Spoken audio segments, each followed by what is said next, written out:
Welcome back to my mini blog. तर आज मुलांच्या आवडतीनं पावभाजी जेवणात मी बनवत होती. अगदी हेल्दी आहे, कारण खूप सारे व्हेजिटेबल्स आपण यामध्ये ॲड करतो. मुलांना जशी आवडते त्याचप्रमाणे मीडियम तिखट अशी बनवली होती.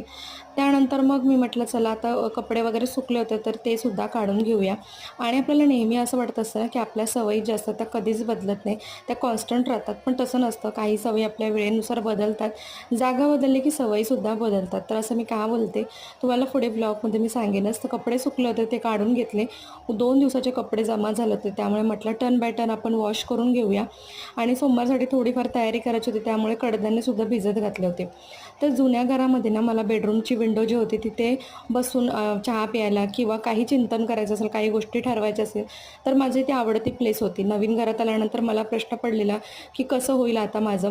पण मला ना ही हॉलची विंडोसुद्धा प्रचंड आवडायला लागली. त्यामुळे म्हटलं की सवयी आपल्या ना कॉन्स्टंट राहत नाही, त्या बदलत राहतात वेळेनुसार.